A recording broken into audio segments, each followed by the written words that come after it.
Buenas noches, Andalucía. ¿Cómo estáis? Ya estamos en primavera.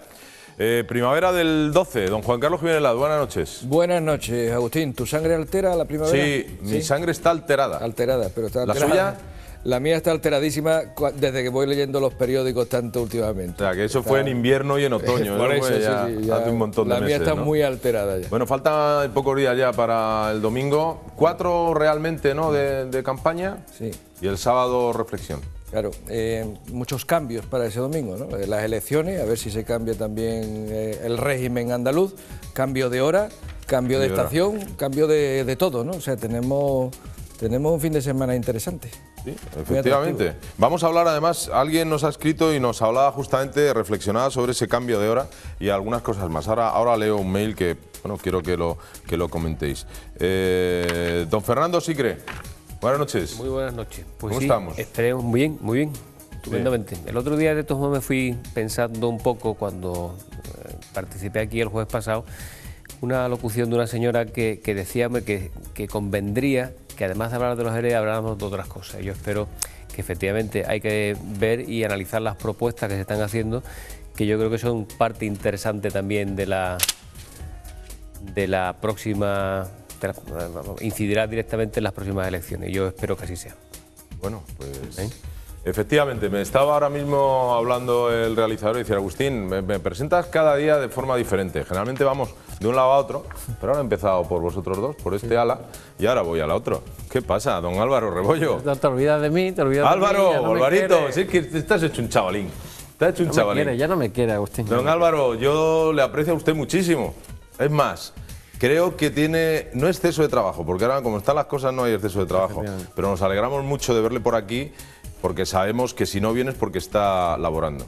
Pues sí, yo encantado de venir aquí a echar un rato con vosotros y a hablar de Andalucía, ¿no?, que tanto me gusta y que tanto se necesita hablar, porque se han quedado tantas cosas en el tintero durante tantos años y hemos desconocido tantas cosas durante tantos años y ha habido tan poca posibilidad de hablar de la Andalucía real, de la Andalucía que todos vivimos día a día, ¿no?, de los que estamos en la calle día a día, haciendo la intrahistoria, ¿no?, de Andalucía, que la verdad es que es un placer y un lujo y un privilegio participar de este ámbito de libertad y de también, ¿por qué no?, de trabajo, ¿no?, donde comentamos y seguimos la historia andaluza de una forma rigurosa y con una perspectiva diferente a lo que nos ofrecen todos los días. Álvaro, una pregunta, el rótulo, por favor, ¿me ponéis otra vez el rótulo de Álvaro? ¿Qué es lo que has puesto? ¿Arroba? Ah, mi Twitter. Es tu Twitter, ¿no? Mi Twitter. Él lo ha pedido y así lo hemos hecho. Pues sí, porque me gusta mucho el mundo de los medios de comunicación, las redes sociales, y creo que es el futuro de la comunicación. ¿Estás enganchadete, Álvaro? Estoy totalmente enganchado. Bueno, lo que me permite el trabajo, te confieso. ¿Enganchadete? Te confieso que le presto atención a última hora de la noche cuando me voy a la cama y a primera hora de la mañana cuando voy en el medio de transporte público, porque soy un peatón, entonces me gusta. Bueno, hay que decir que es un peatón en el estricto sentido de la palabra, porque es que no tiene carnet de conducir. Efectivamente. Sí, entonces puedo hacer uso de los medios públicos de comunicación, de transporte, y aprovecho pues para hacer mi seguimiento, mi Twitter. Qué bueno, pero me lo paso genial, de verdad. Tú pasas como lo que eres, una buena persona y un gran profesional. Bueno, y tenemos con nosotros a un gran periodista, don Mauricio Navascués. Muy buenas noches. ¿Qué tal, Mauricio? Twitter altamente adictivo. Sí, es muy adictivo. El otro día el sábado estuve en la Sierra de Cádiz, en Villamartín, en un acto que había organizado Asaja, en el que estaba el ministro Arias Cañete, y se acercaron a mí un grupo de señores y empezaron a decir, tú sales en la tele, ¿no? Y aprovecharon para felicitar al programa. Tengo que recordar quiénes son de Arcos. Muy bien. El grupo de Arcos. Un poquito más adelante se me acercan otras personas. Tú sales en la tele, ¿no? Tengo que recordar al grupo de Villamartín. Qué bien lo hace. Y así uno tras otro, pues. Es que lo hacen así, además, se acercan y te miran de lado. Y de tú sales en la tele. Qué majos, un abrazo. En un grupo me contaron un chiste malvado. Vale, ¿no? Vamos a ver, te dicen, ¿cómo se llama el autobús de campaña del Partido Socialista? es el Air Force One. El Air Force One, es muy bueno, ¿eh? Está malvado. Muy bueno. Maliciosillo, maliciosillo. Esos son los chistes que cuentan espectadores. Y hay autobús duplicado, el Air Force One está duplicado también, hay un Air Force One duplicado, lo veremos algún día. A lo mejor lo están limpiando. Lo están limpiando. Otro autobús paralelo, otro autobús paralelo. Bueno, hoy he escuchado un chiste, os lo he contado antes, malísimo. Va un calvo, entra a una peluquería y dice, uy, perdón. Pero bueno, te estás cargando el programa, Agustín. Oye, está de todo derecho. Por favor, este señor es un cuenta historia y tú me parece a mí que no. Vale, Juan Carlos dándome caña. Muy bien, por favor, muy bien. después de haber triunfado en los carnavales de Cádiz, ¿cómo se te ocurre contar ese chiste? No es que me estás diciendo por aquí que cuente uno que no se puede contar, hombre. No se puede contar. Voy a contar yo eso, chica. Bueno, oye, una cosita. Dejadme que diga, hablando de lo del cambio de hora que decía Juan Carlos hace un momentito. Dice que bueno, hablan hasta de las papeletas, ¿eh? Cuidado, ahora os lo leo.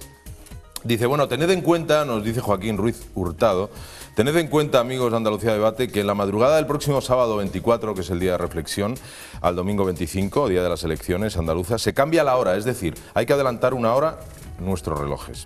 Atención especial a todos aquellos que vayan a viajar y coger un autobús, tren o avión, que vayan de árbitros o a algún evento deportivo, nos pone. Y en especial a los que vayan a mesas electorales. Estos, dice Cortijeros, dice él, han puesto la fecha de las elecciones a conciencia, al igual que el 20N, para que no coincidieran con las andaluzas. El próximo día 25 es San Dimas, el buen ladrón, nos pone. Día de la Anunciación del Señor. El ángel le anuncia a María la futura concepción de nuestro Señor. Día de pregón de Semana Santa, día de muchos besapiés en las hermandades y, para colmo, el día del cambio de hora.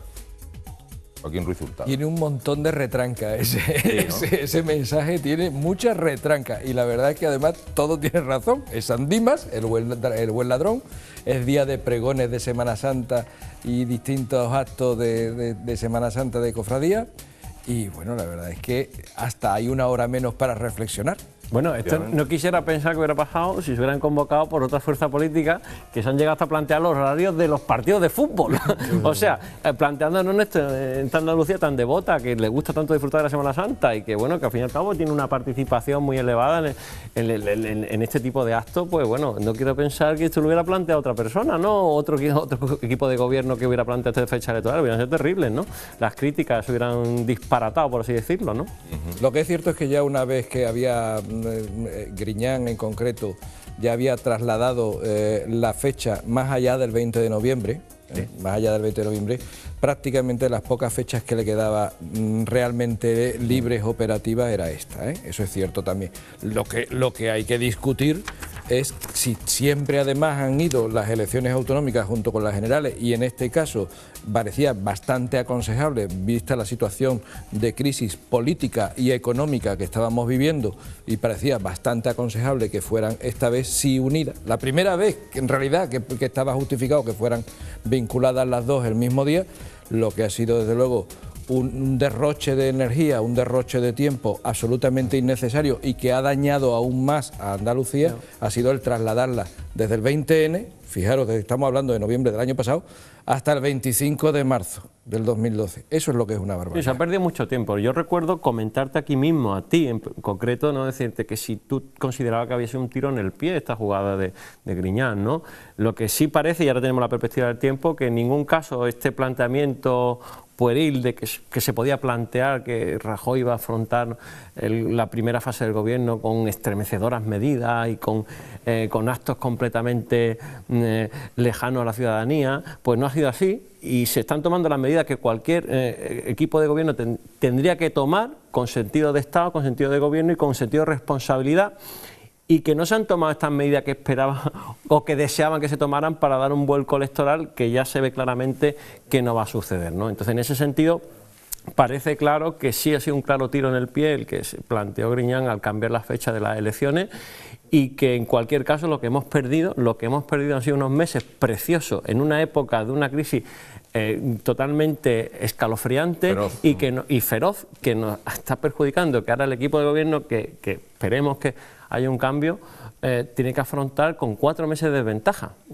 Un poco lo que planteábamos aquel día y que ahora se pone de manifiesto más que nunca con la perspectiva del tiempo, ¿no? A veces da la impresión, no sé si tenéis esa lectura que yo hago, yo me abstraigo de que estoy en este programa y pienso y digo, a veces los políticos van a lo suyo. Da esa impresión, ¿verdad? Bueno, pero el señor Griñán está claro que algún trasfondo tiene que tener la fecha por él escogida, pero una persona que él mismo dice que no sabe nada, que ha empeñado su palabra y ni de pensamiento, ni de palabra, ni por obra u omisión, realmente nos tendría que explicar por qué escogió precisamente esa fecha. Realmente algo tendrá que ver. En fin, no sé si era el cambio de hora, precisamente por otro cambio que se va a producir, Dios mediante, ese mismo día. Corregidme si me equivoco, pero creo que más tarde no se puede. O sea, esto es lo más tarde que podía. Era lo más tarde. Lo más apura el tiempo. De hecho, había una discusión jurídico-política que al final se sustanció sobre si había que contar a partir de la constitución del Parlamento andaluz o a partir de la constitución del equipo de gobierno, ¿no? Entonces, esto al final parecía que era lo sensatamente más tarde que se podía llegar y que más podía apurar en calendario. Sí, pero se podía haber apurado hasta 40 días más. Por una cuestión de plazo y según la legislación vigente en materia electoral. Había 40 días más de posibilidad, pero había que justificar el porqué de esa demora. Pero como posible era posible. No, lo digo porque si no encontraba esa justificación, si no ha sido 40 días más, como dice Fernando, será porque no encontrado justificación de peso, pero si no lo habría hecho. O sea, sabemos de sobra que Griñán quería separarse lo máximo posible del 20 de noviembre.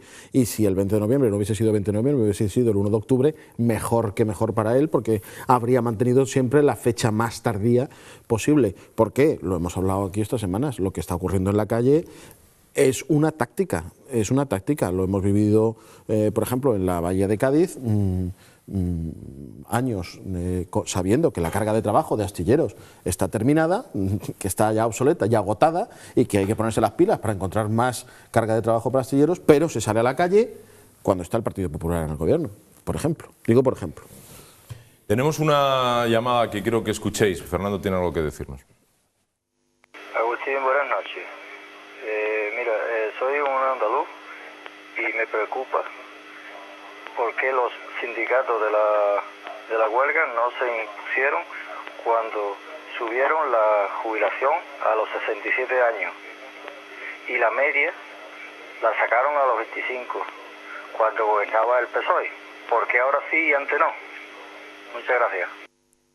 Bueno, de todos modos, en las huelgas que le hicieron al anterior presidente de gobierno, al señor Zapatero, efectivamente sí venía incluida la prórroga como consecuencia de la reforma de la ley de pensiones. Pero yo hablando de los sindicatos, hay una noticia que aparece hoy en una entrevista que le han hecho al señor Toxo y que el titular, que será cogido posiblemente fuera de contexto, pero es el titular en el que aparece precisamente en el periódico El Mundo, dice que la reforma laboral posibilitará lo que no permite el estar incluido, ser miembro de la Unión Europea, que es las devaluaciones internas. Y es cierto, eso yo creo que es quizá lo más sensato, si es que realmente es lo que quiso decir el señor Toxo, que yo lo he escuchado en los últimos meses, porque eso es absolutamente cierto. Es decir, España tiene un problema de competitividad y siempre se insiste, desde luego en este programa, sobre el problema de la competitividad de las empresas españolas. Y la imposibilidad manifiesta por una vía legal, que es la pertenencia a la Unión Europea y por lo tanto no tener la soberanía en temas económicos para la devaluación, porque es una cuestión que compete exclusivamente al Banco Central Europeo, y en segundo lugar que para poder compensar ese déficit económico en materia legislativa, la única opción que había es tener un mercado laboral flexible y que precisamente posibilite el ajuste. Ese ajuste, si no se produjera, sería imposible que ese margen de los 2 millones y pico, que en el mayor periodo de empleo existente en la historia de España, que fue el año 2007, con 2 millones de desempleados, esas personas se puedan incorporar al mercado de trabajo. Con esas condiciones que no se van a volver a repetir, significa que en condiciones normales ese incremento sería mayor. Si no se hubiese hecho la reforma que ha hecho el Partido Popular, que yo insisto, no crea empleo per se, pero sí es el instrumento necesario para que cuando haya actividad económica España pueda al menos pretender alcanzar niveles de empleo más que aceptables y que lo que se llama el desempleo friccional, que es el desempleo natural en torno al 4%, efectivamente sea susceptible de conseguirse. Con el mercado laboral anterior no funcionaba, era imposible, con la reforma es posible. Y eso, al final, justifica lo que ha dicho el señor Toxo, que posiblemente o no ha querido decirlo así, porque si no se está echando tierra en su propia propuesta de huelga general en contra de una reforma que posibilita precisamente eso. Nos dice Rafael Notario Sáenz: he recibido la propaganda electoral y me temo que vamos a tener problemas. Resulta que los sobres del PP y del PA no tienen inscrito el año 2012, mientras que en los del PSOE e Izquierda Unida sí viene reflejado el año. Entiendo que esto puede ser motivo de impugnación o de simplemente liarla. Espero que tanto el PP como el PA realizarán las oportunas diligencias para aclarar este asunto antes del día 25, para la buena marcha de las votaciones. Les saludo atentamente, Rafael Notario Sáenz. La verdad es que recuerdo ahora, hace no sé si un mes o 2 meses aproximadamente, una noticia que salió en prensa en la que se habían adjudicado a la empresa la oferta más cara de las papeletas, y unas papeletas que conllevaban un error, que conllevaban errores. No sé si es este el caso que nos está citando este espectador o es otro, pero vamos, que el tema de las papeletas ya viene teniendo recorrido, quiero decir. Es decir, que no solamente se adquirió por la Administración andaluza la oferta más cara, sino además la que conllevaba errores. Yo confío en que efectivamente la Junta Electoral esté al tanto de todo este tipo de cuestiones, porque sería, sería ya absolutamente de república bananera llevada a sus extremos. Yo confío en que efectivamente haya habido preocupación e inquietud por dar traslado de estas circunstancias y de estas anomalías a las juntas electorales correspondientes. De hecho, también sé por personas cercanas que no todas las papeletas están llegando. Las imprentas son muy peligrosas. Sí. Yo recuerdo una convocatoria de la Junta de Andalucía, precisamente, de empleo público, no recuerdo si era supongo que para el cuerpo administrativo, de hace unos años, que en las listas resultó que las mejores notas, pero notas yo creo que extraordinarias, eran porque los opositores estas cosas gracias a internet lo investigan, eran de la sobrina del dueño de la imprenta, el marido de la sobrina, el hermano y el no sé cuánto. 3 o 4 familiares de la imprenta que había hecho los exámenes. Eso. Y bueno, como eso fue rulando por las redes, de repente esas 4 o 5 personas que evidentemente habían conseguido plaza, de repente desaparecieron y renunciaron al tema, ¿no? Parece complicado, ¿no? Esto que en la sociedad de la información que nos manejamos ahora tengamos un sistema de operatividad electoral tan arcaico, ¿no? Tan arcaico, ¿no? Y que si queremos tener una democracia más dinámica, más directa y más cercana al ciudadano, tengamos que recurrir... Que se puedan impugnar esas papeletas cuando... Porque no ponen empresas, ¿no? De este porte que tienes que doblar 30 veces y tal. Yo creo que tenemos que acudir a sistemas más dinámicos. Estamos vendiendo una Andalucía de 2.0 y bueno, seguimos pensando en las papeletas como un instrumento de votación, que efectivamente es el que tenemos, pero podría mejorarse muchísimo dentro del contexto que estamos manejando, ¿no? Pero bueno, eso es lo que nos toca y esperemos que pronto cambie. Nos dice Javier Cabello Alfaro: hola Agustín, en primer lugar felicitaros por el programa, que deberíais buscar la fórmula para que llegara a todos los hogares, para que la gente esté informada y lógicamente redunde en beneficio de todos. Suelo ver cuando puedo el programa que os antecede a las 5 de la tarde, queremos opinar, que lo presenta tu compañero Carlos Fuentes, y yo añado hermano prácticamente, Carlos Fuentes. Y a veces cuando hablan de Andalucía y lo que está pasando, echo en falta algún contertulio andaluz que conozca la problemática en la que estamos inmersos, para así explicarlo con más claridad. Pues escucho opiniones de personas mayormente de la zona rural que están todavía con una venda y creen que solo existe el PSOE. Como bien sabes, hay otras opciones. Un abrazo y mucho ánimo. Bueno, yo puedo hablar, yo he estado en ese programa, yo sé dónde se realiza, conozco a Carlos muy bien, el programa es un programón, Carlos lo hace de cine, y las opiniones no hay andaluces que vivan en Andalucía, pero hay andaluces de origen andaluz. Está Ramón Zinker de Madrid, pero bueno, que Ramón habla en todos los debates habidos y por haber a nivel nacional. Y hay gente muy informada, hay gente de mucho peso intelectual, de mucho peso político también y de mucho peso humano. Hay gente con una gran experiencia opinando en ese programa y de ahí el éxito que tiene. Carlos, te mando un abrazo desde aquí fortísimo y a todos tus compañeros y mis compañeros del control y técnicos de allí de Queremos Opinar. Es cierto que hay gente que todavía da la impresión de que no, hombre, que tiene falta de información, por eso nacimos nosotros, Juan Carlos, ¿no? Y porque además es necesaria la información, es imprescindible la información. Si no tienes información, no tienes opinión. La información es el paso previo imprescindible para configurar una opinión. Y cuando nos implicamos en un acto de tal responsabilidad como el que vamos a protagonizar los andaluces el próximo domingo, necesitamos tener una opinión nuestra, personal, clara, independiente, y tomada en libertad y con responsabilidad, y para eso necesitamos información. Y desafortunadamente a nivel de televisión, estoy hablando a nivel de televisión, no a nivel de prensa o radio, solo a nivel de televisión, la información en Andalucía era una información domesticada, era una información de propaganda dirigida claramente desde la institución de la Junta de Andalucía a través de Canal Sur. Era imprescindible esta alternativa. Bueno, ¿cuánto tiempo nos queda para este bloque? Bueno, pues si os parece, lo que vamos a hacer es, escuchamos una llamada más y nos vamos a publicidad, por favor. Sí, buenas tardes. Mire, sí, quería dejar una pincelada, porque es que llevo muchísimo tiempo pensando en que el Partido Socialista se dice que son progresistas, y yo eso no lo he entendido hasta ahora.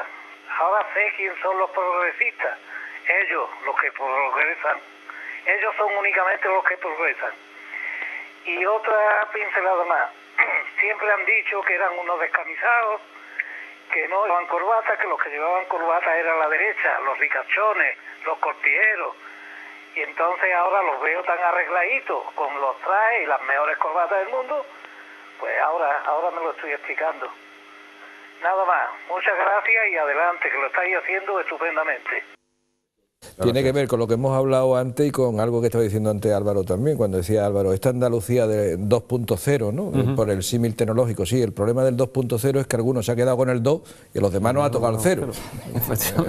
Ahí has estado bien, Juan Carlos. Ahí está bien. Ahí está estado de calle. Ahí está de calle total. Gracias. Porque él no es de Estocolmo, él es gaditano. De cuna. Vale. A ver quién se lleva el punto, ¿no? Está muy bien ahí, hombre. A ver quién se lleva el punto. A ver quién se lleva el punto. Hemos dejado huérfano al punto. Se lleva el punto. El del 2 allá hasta el punto. De todas formas, hombre, la llamada de este oyente, de este espectador, hombre, yo creo que hay que evitar los tópicos, y yo personalmente me quejo muchas veces de que precisamente se está utilizando en campaña y es el arma principal del Partido Socialista para atacar al Partido Popular, es que vienen los recortes, que viene la derecha y volvemos al mismo discurso.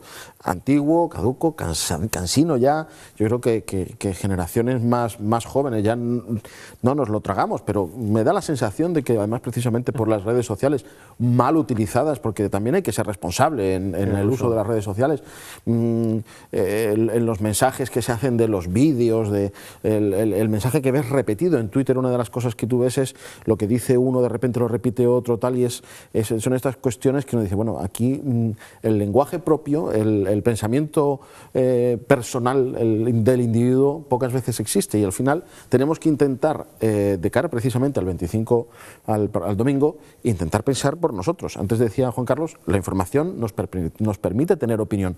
Informémonos para tener opinión y evitemos estos tópicos que lo único que sirven es pues para degradar y hundir un poco más. También es un mecanismo de control. La red social, lo bueno que tiene, y en este sentido, que efectivamente es un instrumento de difusión de la información rápido, eficaz y directo, es que también es un mecanismo de control de esa información. Es decir, rápidamente pueden controlar. cosa que antes era complicado. Se lanzaba el mensaje, se tiraba la piedra, se escondía la mano, esa piedra llegaba al agua, el agua hacía su ola y era difícil de contener. Ahora un lanzamiento de una piedra de ese estilo puede caer al suelo nada más salir de la mano, porque sea controlada por los propios personas que forman parte de la red social y que son conocedores de las circunstancias que pueden rodear ese mensaje. Entonces, en ese sentido, tenemos que ver como un mecanismo de democracia directa el uso de las redes sociales, con todos los peligros que tiene. Obviamente no se pueden obviar, esto no es ninguna panacea, esto no ha venido a solucionar el problema de comunicación del mundo, ni ha venido a solucionar los blackouts informativos, ni muchísimo menos. Entonces sí que tiene sus problemas, tiene que evolucionar, pero que sí son herramientas que antes no se tenían, que el antiguo que no nos perdonan que no tengamos títulos, ¿no?, de Alfonso Guerra de los años 80 y de principios de los 90, ese calado no lo que tenía antes, porque no había una reacción frente a eso, ¿no? Claro. Y nadie era consciente o no tenían conciencia del feedback que podía tener sobre una gente que no contemplaba ese mensaje o que lo repudiaba directamente. Entonces, en ese sentido, yo creo que hemos dado un salto cualitativo, que la libertad de expresión tiene un reconocimiento en este tipo de actuaciones, ¿no? Vamos a ver, yo me voy a referir al concepto que este señor ha utilizado en su mensaje, hablar del concepto de progresismo o progresía. Yo de redes sociales yo soy un hombre clásico, a mí me gusta el tío Pepe y el jamón. A mí también, ¿eh? Y a los demás no. A mí también, ¿eh? Me he quedado... Que a Álvaro, que le gusta Twitter, quiere cambiar el ibérico. Le gusta la Coca-Cola y la hamburguesa, ¿no? No. Entonces, bravo, yo creo que me he explicado suficientemente. Tengo yo un buque que ya tenemos suficientemente. Y los boquerones Esa definición de hombre clásico hay que ponerla en Twitter, ¿eh? Entonces, hombre, eso es de toda la vida. Lo otro no es de toda la vida, ¿no? Entonces yo por eso, yo soy clásico de la antigüedad casi, ¿no? No tengo ni Twitter, ni Facebook, ni... De la Pepa, tú eres de la Pepa. Él hace la fotocopia con un amanuense. Hace la fotocopia. Me costó al principio incluso utilizar el correo electrónico, que lo utilizo lógicamente ya de hace tiempo, pero que yo sinceramente vivo perfectamente sin esas cosas, hasta hoy. Pero en relación con el concepto, porque el concepto de progresía no es un concepto anclado, ni como consecuencia del concepto se le asignan una serie de derechos o de deberes pocos.